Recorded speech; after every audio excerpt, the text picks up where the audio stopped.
Welcome back ಸ್ನೇಹಿತರೆ. ನಾನಿವತ್ತು 10/3/2026 ಪ್ರಚಲಿತ ಘಟನೆಗಳನ್ನು ನಿಮ್ಮ ಮುಂದೆ ಇಡುವಂಥ ಕೆಲಸವನ್ನು ಮಾಡ್ತೀನಿ ಸ್ನೇಹಿತರೆ. ಅದಕ್ಕಿಂತ ಮುಂಚಿತವಾಗಿ ನೀವಿನ್ನೂ ಕೂಡ ನಮ್ಮ ಜ್ಞಾನದರ್ಶಿ ಚಾನಲನ್ನು ಸಬ್ಸ್ಕ್ರೈಬ್ ಆಗಿಲ್ಲ ಅಂದರೆ ಈ ಕೂಡಲೇ ಸಬ್ಸ್ಕ್ರೈಬ್ ಆಗಿ ಅಂತ ಹೇಳ್ತಾ ಇವತ್ತಿನ ಪ್ರಚಲಿತ ಘಟನೆಗಳನ್ನು ಶುರು ಮಾಡೋಣ.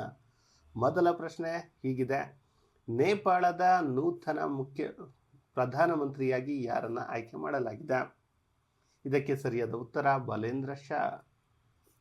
ಎಸ್ ಸ್ನೇಹಿತರೆ, ನೇಪಾಳದಲ್ಲಿ ಏನೆಲ್ಲ ಆಯಿತು ನಿಮ್ಮೆಲ್ಲರಿಗೂ ಗೊತ್ತಿರುವಂಥದ್ದು. ಅದರಲ್ಲೂ ಕೂಡ ಕಾಂಪಿಟೇಟಿವ್ ಎಕ್ಸಾಮ್ಗೆ ಓದ್ತಿರೋ ಹುಡುಗರಿಗೆ ಇದು ಕಂಪಲ್ಸರಿ ಗೊತ್ತಿರುವಂಥದ್ದು. ಯಾಕಂದರೆ ನೀವೆಲ್ಲರೂ ಕೂಡ ಹೇಳ್ತಾ ಇದ್ರಿ, ಉದ್ಯೋಗಗಳನ್ನು ಕರೀಲಿಲ್ಲ ಅಂದರೆ, ಕಾಲ್ಫಾರ್ಮ್ ಮಾಡಲಿಲ್ಲ ಅಂದರೆ ನೇಪಾಳದಲ್ಲಿ ಆದಂಥ ದಂಗೆ ಇಲ್ಲೂ ಆಗುತ್ತೆ ಅಂತ ಹೇಳಿದ್ರಿ. ಹಾಗಾದರೆ ನೇಪಾಳದಲ್ಲಿ ಆದಂತಹ ದಂಗೆ ಎಂತಹದ್ದು? ನೇಪಾಳದ ಪ್ರಧಾನಮಂತ್ರಿಯಾಗಿ ಬಾಲೇಂದ್ರ ಶಾ ಆಯ್ಕೆಯಾಗಿದ್ದೇಗೆ, ಇವರು ಯಾರು, ಅದೆಲ್ಲವನ್ನು ನೋಡೋಣ ಬನ್ನಿ ಸ್ನೇಹಿತರೆ. ಸೆಪ್ಟೆಂಬರ್ 25 ಅಂದರೆ 2025 ನೇಪಾಳದಲ್ಲಿ ಯುವ ಜನತೆ ಜನ್ಜಿ, ಏನು ಇವಾಗ ಕರಿತೀವಿ ಜನ್ಜಿ, ಭ್ರಷ್ಟಾಚಾರ, ನಿರುದ್ಯೋಗ, ಆರ್ಥಿಕ ಅಸಮಾನತೆಯ ವಿರುದ್ಧ ಬೃಹತ್ ಪ್ರತಿಭಟನೆಗಳನ್ನು ನಡೆಸಿದ್ರು. ನೀವೆಲ್ಲರೂ ನೋಡಿದ್ದೀರಾ.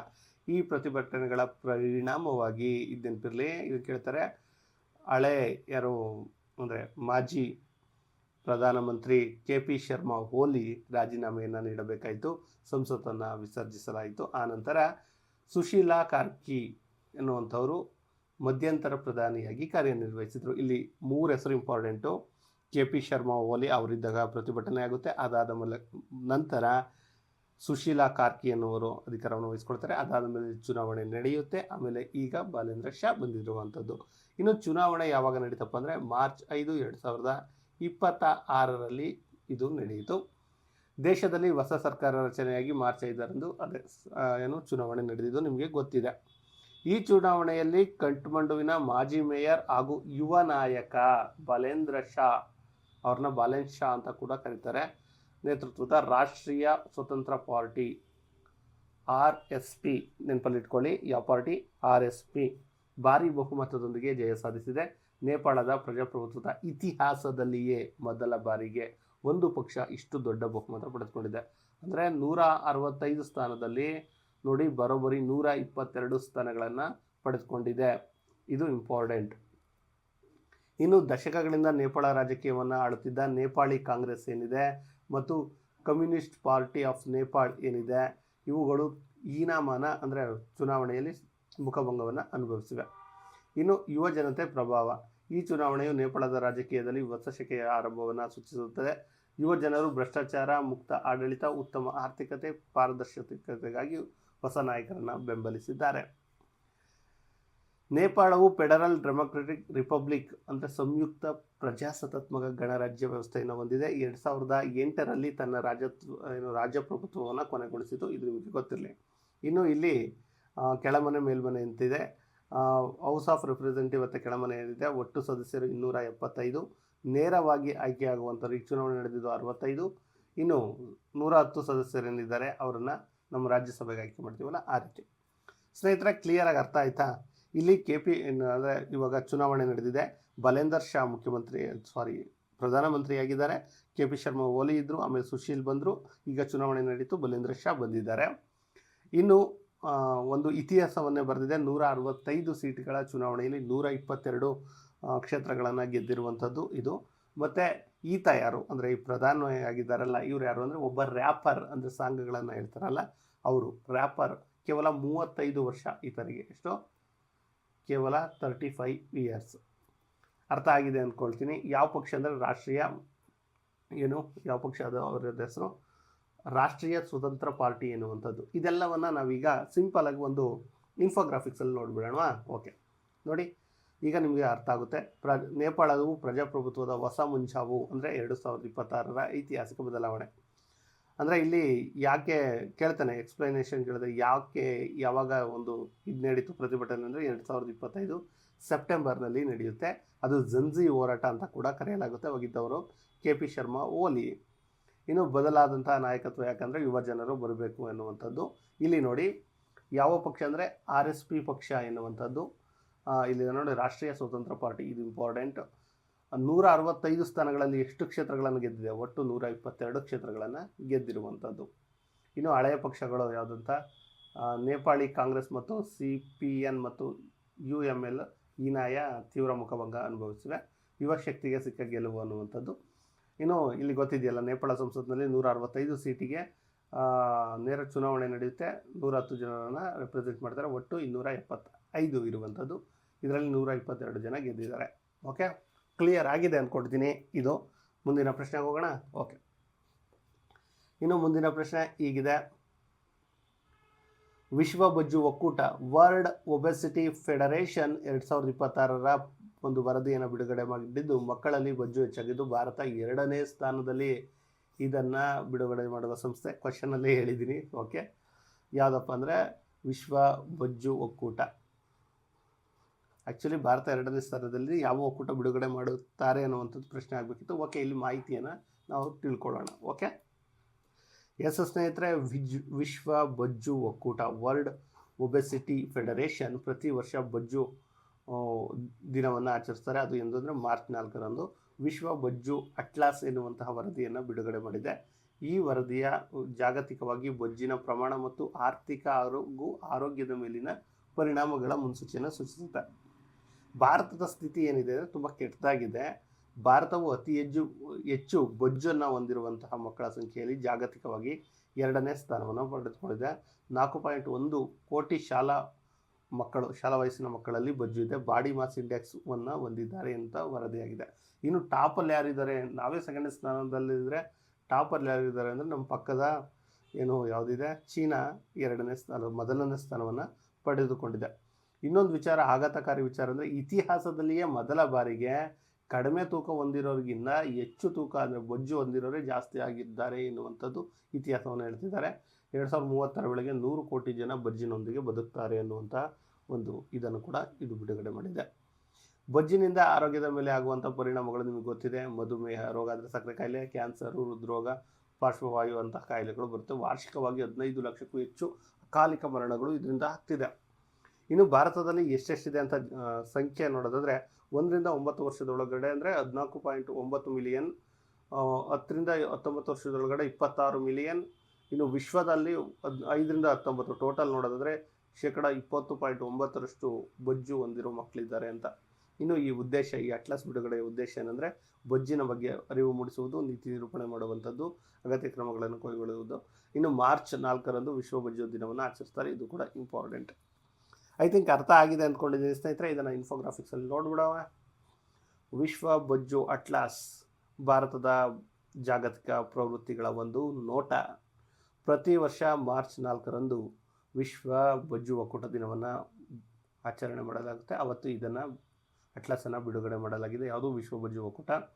ನೋಡಿ, ಭಾರತ 2ನೇ ಸ್ಥಾನವನ್ನು ಪಡೆದುಕೊಂಡಿರುವಂಥದ್ದು. ಬೊಜ್ಜು ಅಂದರೆ ನೋಡಿ, ಇದುವೇ ಬೊಜ್ಜು. 4.1 ಕೋಟಿ ಅಂದರೆ ಮಕ್ಕಳು ಹೊಂದಿರುವಂಥದ್ದು. ಅದು ಕೂಡ 1 ರಿಂದ 9ನೇ ವಯಸ್ಸಿನವರೆಗೆ. ನೋಡಿ, ಇಲ್ಲಿದೆ ಕ್ಲೀನಾಗಿ ಸಂಖ್ಯೆ. 1 ರಿಂದ 4, 1.49 ಕೋಟಿ. ಇಲ್ಲಿ ನೋಡಿ, 10 ರಿಂದ 19 ವರ್ಷ 2.69 ಕೋಟಿ ಇರುವಂಥದ್ದು. ನಿಮಗೆ ಗೊತ್ತಿದೆ ನೋಡಿ, ಕಡಿಮೆ ತೂಕ ಹೆಚ್ಚು ತೂಕ ಇತಿಹಾಸದಲ್ಲಿಯೇ ಬದಲಾವಣೆ. ಮೊದಲ ಬಾರಿಗೆ ಇವ್ರಿಗಿನ್ನ ಜಾಸ್ತಿ ಇವರಿದ್ದಾರೆ ಅನ್ನುವಂಥದ್ದು. 2037ರವರೆಗೆ 100 ಕೋಟಿ ಆಗೋ ಆಶ್ಚರ್ಯ ಇದೆ. ವರ್ಷಕ್ಕೆ 16 ಲಕ್ಷ ಅಕಾಲಿಕ ಮರಣ ಇದರಿಂದ ಸಾಧ್ಯ ಆಗ್ತಿದೆ ಅನ್ನುವಂಥದ್ದು ಇದೆ. ಓಕೆ, ಅರ್ಥ ಆಗಿದೆಯಾ? ಇದರೊಳಗಡೆ ಅರ್ಥ ಆಗಬೇಕಾಗಿರೋದು ನಿಮಗಿಷ್ಟ. ಪ್ರತಿ ವರ್ಷ ಮಾರ್ಚ್ 4ರಂದು ವಿಶ್ವ ಬೊಜ್ಜು ದಿನ ಅಂತ ಆಚರಿಸ್ತಾರೆ. ಈ ಅಟ್ಲಾಸನ್ನು ಬಿಡುಗಡೆ ಮಾಡಿದೆ. ಇದರಲ್ಲಿ 2ನೇ ಸ್ಥಾನದಲ್ಲಿದೆ ಭಾರತ. ಭಾರತ 2ನೇ ಸ್ಥಾನದಲ್ಲಿದ್ದರೆ ಚೀನಾ ಮೊದಲನೇ ಸ್ಥಾನದಲ್ಲಿದೆ. 1 ರಿಂದ 9 ವರ್ಷದೊಳಗಿನವರು 4.1 ಕೋಟಿ ಶಾಲಾ ಮಕ್ಕಳು ಹಾಗೂ 2.6 ಕೋಟಿ 10 ರಿಂದ 19 ವರ್ಷದೊಳಗಿನ ಮಕ್ಕಳು ಬೊಜ್ಜನ್ನು ಹೊಂದಿದ್ದಾರೆ ಅನ್ನುವಂಥದ್ದು. ವರ್ಷಕ್ಕೆ 16 ಲಕ್ಷ ಮಕ್ಕಳು ಮರಣ ಹೊಂದುತ್ತಾರೆ ಅನ್ನುವಂಥದ್ದು. ಇತಿಹಾಸದಲ್ಲಿಯೇ ಮೊದಲ ಬಾರಿಗೆ ಬೊಜ್ಜು ಹೊಂದಿರೋ ಮಕ್ಕಳು ಜಾಸ್ತಿ ಆಗಿದ್ದಾರೆ ಅನ್ನುವಂಥದ್ದು. ಇಷ್ಟನ್ನು ತಿಳ್ಕೊಳ್ಳಿ. ಎಕ್ಸ್ಪ್ಲೈನ್ ಆಗಾದರೂ ಕೇಳಿ, ಮಲ್ಟಿಪಲ್ ಚಾಯ್ಸಲ್ಲಾದರೂ ಕೇಳಿ ಆನ್ಸರನ್ನು ಮಾಡ್ಬೋದು. ಮುಂದಿನ ಪ್ರಶ್ನೆ ಹೀಗಿದೆ. 8ನೇ ಜನೌಷಧಿ ದಿನವನ್ನು ಭಾರತದಾದ್ಯಂತ ಎಂದು ಆಚರಿಸಲಾಯಿತು ಅಂದರೆ ಮಾರ್ಚ್ 7ರಂದು. ಎಸ್ ಸ್ನೇಹಿತರೆ, ನಿಮ್ಮೆಲ್ಲರಿಗೂ ಗೊತ್ತಿದೆ. ನೀವೆಲ್ಲರೂ ಕೂಡ ಇದನ್ನು ಗಮನಿಸಿದರೆ ಎಲ್ಲ ಸುದ್ದಿ ಮಾಧ್ಯಮಗಳಲ್ಲೂ ಇವಾಯಿತು. ಭಾರತದಲ್ಲಿ ಜನಸಾಮಾನ್ಯರಿಗೆ ಕೈಗೆಟಕುವ ದರದಲ್ಲಿ ಗುಣಮಟ್ಟದ ಔಷಧಿಗಳನ್ನು ಒದಗಿಸುವ ಉದ್ದೇಶದಿಂದ ಮಾರ್ಚ್ 7ರಂದು 2026ರಂದು ದೇಶದಲ್ಲಿ 8ನೇ ಜನೌಷಧಿ ದಿನವನ್ನು ಯಶಸ್ವಿಯಾಗಿ ಆಚರಿಸಲಾಯಿತು. ಪ್ರಧಾನಮಂತ್ರಿ ಭಾರತೀಯ ಜನೌಷಧಿ ಪರಿಯೋಜನೆ ಅಂದರೆ PMBJP ಯಡಿ ಬೆಲೆ ಅಂದರೆ ಕಡಿಮೆ ಬೆಲೆಗೆ ಜನರಿಗೆ ಔಷಧಿ ಸಿಗುವಂಥದ್ದು, ಸಾರ್ವಜನಿಕ ಜಾಗೃತಿ ಮೂಡಿಸುವ ಆಚರಣೆ ಪ್ರಮುಖ ಉದ್ದೇಶ. ಈ ವರ್ಷದ ಧ್ಯೇಯ ವಾಕ್ಯ ಏನಪ್ಪ ಅಂದರೆ ಜನೌಷಧಿ ಸಸ್ತಿ ಬಿ ಭರೋಸ್ಮಂದ್ ಬಿ ಸಹತ್ ಕಿ ಬಾತ್ ಬಚತ್ ಕೆ ಸಾಥ್. ಅಂದರೆ ಕನ್ನಡದಲ್ಲಿ ಹೇಳೋದಾದರೆ ಜನೌಷಧಿ ಅಗ್ಗವೂ ಹೌದು, ವಿಶ್ವಾಸಾರ್ಹವೂ ಹೌದು, ಆರೋಗ್ಯದ ಕಾಳಜಿಯ ಜೊತೆಗೆ ಉಳಿತಾಯವೂ ಹೌದು. ಕೇವಲ ಒಂದು ದಿನ ಮಾತ್ರ ಮಾಡಲಿಲ್ಲ, ಮಾರ್ಚ್ 1ರಿಂದ ಮಾರ್ಚ್ 8ರವರೆಗೆ ಇದನ್ನು ಆಚರಿಸಲಾಯಿತು, ಜನೌಷಧಿ ಸಪ್ತಾಹ ಅಂತ. ಇನ್ನು ಉಚಿತ ಆರೋಗ್ಯ ಶಿಬಿರಗಳನ್ನು ಆಯೋಜಿಸಲಾಗಿತ್ತು 250ಕ್ಕೂ ಹೆಚ್ಚು ದೇಶದ 250ಕ್ಕೂ ಹೆಚ್ಚು ಸ್ಥಳಗಳಲ್ಲಿ. ಇನ್ನು ಜನೌಷಧಿ ಬ್ರ್ಯಾಂಡೆಡ್ ಔಷಧಿಗಳಿಗಿಂತ ಎಷ್ಟು ಅಂದರೆ 50% 90% ಕಡಿಮೆ ಬೆಲೆಗೆ ಸಿಗುತ್ತೆ ಅನ್ನುವಂಥದ್ದು. ಪ್ರಸ್ತುತ 18,000ಕ್ಕೂ ಹೆಚ್ಚು ಜನೌಷಧಿ ಕೇಂದ್ರಗಳಿವೆ. ಮುಂದೆ ಫ್ಯೂಚರಲ್ಲಿ 25,000. ಅಷ್ಟಕ್ಕೂ ಇದೇನಪ್ಪ ಜನೌಷಧಿ ಅಂತ ನಿಮಗೆ ಬಂದಿರ್ಬೋದು ಸ್ನೇಹಿತರೆ. ಈಗ ಯಾವುದೋ ಒಂದು ಪ್ಯಾರಾಸಿಟಮಲ್ ಮಾತ್ರೆ ಅಥವಾ ಏನೋ ಒಂದು ಮಾತ್ರೆ ತೊಗೊಳ್ತೀವಿ, ಯಾವುದೋ ಒಂದು ಮಾತ್ರೆ ತೊಗೊಳ್ತೀವಿ, ಅದರ ಪೇಟೆಂಟ್ ಏನಾರ ಹತ್ರ ಇರುತ್ತೆ, ಪೇಟೆಂಟು ಅಮೆರಿಕದ ಹತ್ರ ಇರುತ್ತೆ, USA ಹತ್ರ ಇರುತ್ತೆ. ಸೊ USA ಹತ್ರ ಇದ್ದಾಗ ಅವರು ತಯಾರಿಸಿ ಇಲ್ಲಿಗೆ ತರಬೇಕಾದ್ರೆ ಅದರ ಒಂದು ಮಾತ್ರೆ ಬೆಲೆ 10 ರೂಪಾಯಿ ಆದರೆ, ಅದೇ ಟೆಕ್ನಾಲಜಿಯನ್ನು ಅಂದರೆ ಈ US ಪೇಟೆಂಟ್ ಪಡ್ಕೊಂಡಿರೋದನ್ನ ಬಿಟ್ಟು ನಾವು ಅದೇ ಟೆಕ್ನಾಲಜಿ ಅದೇ ಔಷಧಿಯನ್ನು ಕಂಡುಹಿಡಿದಾಗ ನಮಗೆ ಜಸ್ಟ್ 1 ರೂಪಾಯಿ ಖರ್ಚಾಗುತ್ತೆ. ಸೊ ಇಲ್ಲಿ ನೀವು 10 ರೂಪಾಯಿಗೆ ತೊಗೊಳೋದನ್ನ 1 ರೂಪಾಯಿ ಖರ್ಚಾಗೋದನ್ನ ನಾವೆಲ್ಲ ಪ್ಯಾಕಿಂಗ್ ಮಾಡಿ 2 ರೂಪಾಯಿ ಕೊಡ್ತೀವಿ. ಸೊ ಇದೇ ಔಷಧಿ, ಇದೇ ಗುಣಮಟ್ಟ, ಇದನ್ನೇ ಜನರಿಗೆ ಕೊಡುವಂಥದ್ದೇ ಜನರಿಕ ಔಷಧಿ ಅಂತ ನಾವು ಕರೆಯೋದು. ಓಕೆ, ಕ್ಲಿಯರ್, ಅರ್ಥ ಆಗಿದೆ ಅಂತ ಭಾವಿಸ್ತಾ ಇದ್ದೀನಿ. ಓಕೆ, ಈ ಪ್ರಶ್ನೆಯಲ್ಲಿ ಇಂಪಾರ್ಟೆಂಟ್ ಏನು ಅಂದರೆ ಜನೌಷಧಿ ದಿನ 8ನೇ ಇದನ್ನು 8ನೇ ಎಂದು ಮಾರ್ಚ್ 7ರಂದು ಆಯೋಜನೆ ಮಾಡಿದ್ವಿ. ಜನೌಷಧಿ ಎಂದ್ರೇನು, ಅದರ ಥೀಮ್ ಏನು, ಅದನ್ನು ನೀವು ತಿಳ್ಕೊಬೇಕಾಗುತ್ತೆ. Okay, clear. ಓಕೆ, ಮುಂದಿನ ಪ್ರಶ್ನೆ. ಭಾರತದ ಮೊದಲ ನದಿಯ ಮೇಲಿನ ಲೈಟ್ ಹೌಸನ್ನು ಯಾವ ನದಿಯ ಮೇಲೆ ನಿರ್ಮಿಸಲಾಗ್ತಿದೆ ಅಂತ ಕೇಳಲಾಗ್ತಿದೆ. ಇದಕ್ಕೆ ಸರಿಯಾದ ಉತ್ತರ ಬ್ರಹ್ಮಪುತ್ರ. ಯಾವುದೇ ಡೆವಲಪ್ಮೆಂಟ್ ಆದರೂ ಹೆಚ್ಚು ಬ್ರಹ್ಮಪುತ್ರ ಮೇಲೆ ಪ್ರಯೋಗ ಮಾಡುವಂಥದ್ದು. ಅದು ಒಂದು ರೀತಿ ಲೈಟ್ ಹೌಸನ್ನು ನಿರ್ಮಾಣ ಮಾಡಲಾಗ್ತಿದೆ. ಅದೇನು ಎತ್ತ ನೋಡೋಣ ಬನ್ನಿ ಸ್ನೇಹಿತರೆ. ಯಾವ ಸ್ಥಳ ಅಂದರೆ ಅಸ್ಸಾಂನ ಗುವಾಹಟಿಯ ಪಾಂಡು ಎಂಬಲ್ಲಿ ಈ ಲೈಟ್ ಹೌಸನ್ನು ನಿರ್ಮಾಣ ಮಾಡಲಾಗ್ತಿದೆ. ಇದರ ವಿಶೇಷ ಅಂದರೆ ಭಾರತದ ನದಿಯ ಒಂದರ ಮೇಲೆ ನಿರ್ಮಿಸಲಾದ ಮೊದಲ ಲೈಟ್ ಹೌಸ್ ಎಂಬ ಹೆಗ್ಗಳಿಕೆಗೆ ಪಾತ್ರವಾಗಿದೆ. ಸಾಮಾನ್ಯವಾಗಿ ಲೈಟ್ ಹೌಸ್ಗಳನ್ನು ಸಮುದ್ರದ ತೀರಗಳಲ್ಲಿ ಮಾತ್ರ ನಾವು ನೋಡ್ಬೋದು. ಈ ಬಾರಿ ನದಿಯ ತೀರದಲ್ಲೂ ನೋಡ್ತಿದ್ದೀವಿ. ಉದ್ದೇಶ ಏನಪ್ಪ ಅಂದರೆ ಬ್ರಹ್ಮಪುತ್ರ ನದಿಯಲ್ಲಿ ಸಂಚರಿಸುವ ಸರಕು ಸಾಗಣೆಗಳ ಹಡಗುಗಳು, ಪ್ರವಾಸಿ ಬೋಟ್ಗಳಿಗೆ ರಾತ್ರಿಯ ಸಮಯದಲ್ಲಿ ಸುರಕ್ಷಿತವಾಗಿ ದಾರಿ ತೋರಿಸುವುದು ಇದರ ಮುಖ್ಯ ಉದ್ದೇಶವಾಗಿದೆ. ತಂತ್ರಜ್ಞಾನ, ಇದು ಅತ್ಯಾಧುನಿಕ ನ್ಯಾವಿಗೇಷನ್ ವ್ಯವಸ್ಥೆಯನ್ನು ಹೊಂದಿದ್ದು ಹವಾಮಾನ ವೈಪರೀತ್ಯದ ಸಮಯದಲ್ಲಿ ಹಡಗುಗಳ ಸಂಚಾರಕ್ಕೆ ಇದು ನೆರವಾಗಲಿದೆ. ಓಕೆ, ಇದರಿಂದ ಆಗುವಂಥದ್ದು ಜಲ ಸಾರಿಗೆ ಅಭಿವೃದ್ಧಿ ಆಗುತ್ತೆ, ಪ್ರವಾಸೋದ್ಯಮ ಹೆಚ್ಚಾಗುತ್ತೆ, ಸರಕು ಸಾಗಣೆ ಹೆಚ್ಚಾಗುತ್ತೆ. ಕ್ಲಿಯರ್. ಇದನ್ನು ಕೇಳಿದರೆ ಇದರಲ್ಲಿ ಕೇಳುವಂಥ ಒಂದೇ ಪ್ರಶ್ನೆ, ಭಾರತದ ಮೊದಲ ನದಿ ಮೇಲಿನ ಲೈಟ್ ಹೌಸನ್ನು ಯಾವ ನದಿಗೆ ಕಟ್ಟಲಾಗಿದೆ ಅಂದರೆ ಬ್ರಹ್ಮಪುತ್ರ ನದಿಗೆ. ಎಲ್ಲಿ ಅಂದರೆ ಪಾಂಡು ಎಂಬ ಸ್ಥಳದಲ್ಲಿ ಇರುವಂಥದ್ದು. ಇನ್ನು ಮುಂದಿನ ಪ್ರಶ್ನೆ, innovator business environment index IBEX ಅನ್ನು ಬಿಡುಗಡೆ ಮಾಡಲಾಗಿದ್ದು ಭಾರತ ಎಷ್ಟನೇ ಸ್ಥಾನದಲ್ಲಿದೆ ಅಂದರೆ 54ನೇ ಸ್ಥಾನವನ್ನು ಪಡೆದುಕೊಂಡಿದೆ. ಎಷ್ಟನೇ ಸ್ಥಾನ? 54ನೇ ಸ್ಥಾನವನ್ನು ಪಡೆದುಕೊಂಡಿದೆ.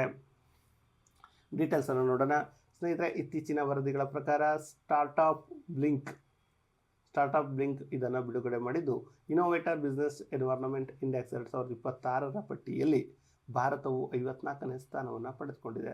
ಇದನ್ನು ಬಿಡುಗಡೆ ಮಾಡೋದು ಸ್ಟಾರ್ಟಪ್ ಡೇಯನ್ನು ಎಂದು ಆಚರಿಸ್ತೀವಿ. ಸ್ಟಾರ್ಟಪ್ ಡೇ ಭಾರತದಲ್ಲಿ ಎಂದು ಆಚರಿಸಲಾಗುತ್ತೆ, ಜನವರಿಯಲ್ಲಿ ಆಚರಿಸ್ತೀವಿ ಸ್ನೇಹಿತರೆ. ಆ ಡೇಟ್ ಎಂದು ಎನ್ನುವಂಥದ್ದನ್ನು ನೀವು ಕಾಮೆಂಟ್ ಮೂಲಕ ನಮಗೆ ತಿಳಿಸ್ಬೇಕು. ಇನ್ನು ಭಾರತವು 100 ಅಂಕಗಳಲ್ಲಿ 55.035 ಅಂಕಗಳನ್ನು ಪಡೆಯುವ ಮೂಲಕ 54ನೇ ಸ್ಥಾನವನ್ನು ಪಡೆದುಕೊಂಡಿದೆ. ಇನ್ನು ವಿಶೇಷ ಏನಂದರೆ ಚೀನಾ 85ನೇ ಸ್ಥಾನವನ್ನು ಪಡೆದುಕೊಂಡಿದ್ದರೆ ನಾವು 54ನೇ ಸ್ಥಾನವನ್ನು ಪಡೆದುಕೊಂಡು ಅದಕ್ಕಿಂತ ಮೇಲ್ಗಡೆ ಇದ್ದೀವಿ. ಇನ್ನು ಪ್ರಾದೇಶಿಕವಾಗಿ ದಕ್ಷಿಣ ಏಷ್ಯಾದಲ್ಲಿ ಬಂದಾಗ ಭಾರತ 10ನೇ ಸ್ಥಾನವನ್ನು ಪಡೆದುಕೊಂಡಿದೆ ಎನ್ನುವಂಥದ್ದು ತುಂಬ ಖುಷಿಯ ವಿಚಾರ.